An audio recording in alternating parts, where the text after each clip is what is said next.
大家好，我是曹伟东。最近，印度在自己的国产航母上，把自己国产的光辉轻型战机进行了起飞和降落的试验，可以说举国欢腾啊！因为毕竟，印度是一个发展中的国家，现在能够用自己的力量造出国产的航母，并且用自己国产的战机在航母上进行起降，所以说，他们认为这是一个里程碑式的工程，是一个里程碑式的记录。但是很快又宣布，就是印度的航空母舰不会使用印度的国产战机来作为舰载机使用。为什么对自己的国产航母要加入海军进行这种值班或者是作战的任务，而作为国产的战机却不敢使用呢？因为我们必须看到，航母编队出去的时候，它不是单打独斗，它是周边要有驱逐舰、护卫舰，水下要有潜艇，特别是远航的时候还需要有核潜艇。而舰载机又是航空母舰编队的主要的作战力量，也就是它的拳头。那现在我们看，印度的航空母舰大约是45000吨。那在这样一艘航空母舰上，大约可以搭载30几架到40架的舰载机。那么这些舰载机呢，是它的拳头。如果使用印度国产的光辉战机，它是一种单发的轻型的战机，最大的速度大约是 1.6 马赫，它的载弹量、载油量，也就是它这个起飞作战的时候呢，大约是2吨的有效载荷。那我们想，如果一架轻型的战机只有2吨的载荷，它无论是搭载航弹还是导弹，包括它滞空的时间都是非常有限的啊。那现在我们再看，就是印度呢，现在真正服役或者是在值班的是从俄罗斯购买的戈尔什科夫元帅号航空母舰，也是45000吨。这艘航空母舰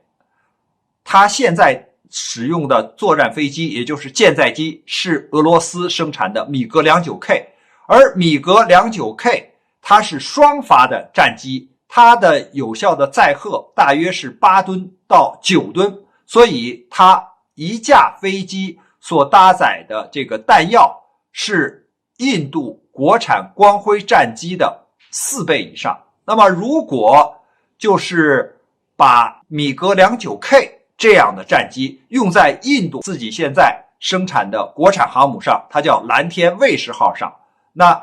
如果说这个它真正在执行军事任务或作战任务的时候，它的作战能力可以说是光辉战机的几倍。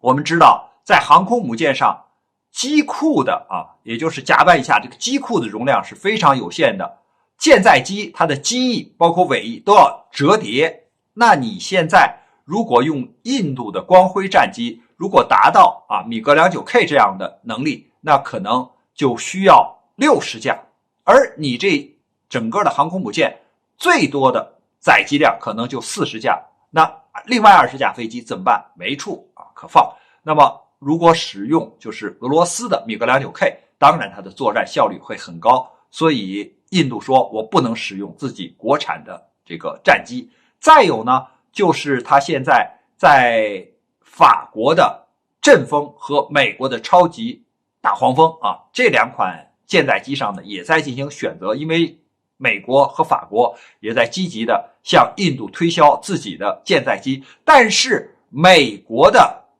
战机和法国的战机都是用弹射起飞的因为美国的尼米兹级的航空母舰或者是法国的戴高乐级的航空母舰都是核动力的，都是使用弹射器的，而印度的国产航母是使用滑跃起飞的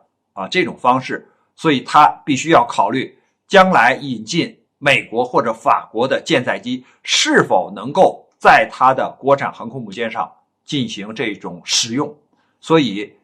尽管印度宣称这是一个里程碑的工程，但是他不敢使用自己的国产战机，因为这种国产战机的实际的就是滞空的时间还有打击的能力都是非常有限的。况且它在这个飞机起飞啊，因为是在飞行甲板上，这个距离是非常短的，还省掉了一个导流板啊，就是尾焰喷出的时候有一个斜板啊，就是挡这个尾焰的。为什么呢？因为这个导流板它需要特种的材料，因为它要抗接近2000度的高温，而且要拦住就是飞机啊在发动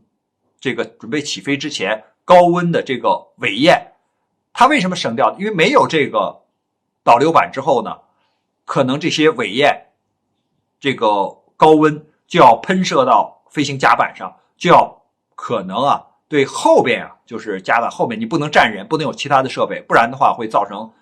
相关的这些威胁。那它没有这种设备就省去了，这样会导致就是它后面的飞机如果再过来的时候，由于甲板温度很高，它需要散热，那每昼夜起飞的飞机架数啊将会受到影响。还一个呢，会对后面的设备和人员的安全造成相关的威胁，这也导致它的国产航母的作战能力会在舰载机起飞降落上会产生一定的影响，也就是低效啊，不可能产生这样的高效。况且它现在的无论是国产的光辉战机，还是俄罗斯的米格26K，都是非隐身的战机，即使引进了这个法国或者美国的舰载机以后，也不是隐身的。所以我们看到，就是印度尽管宣称自己有了国产的航母，有了国产的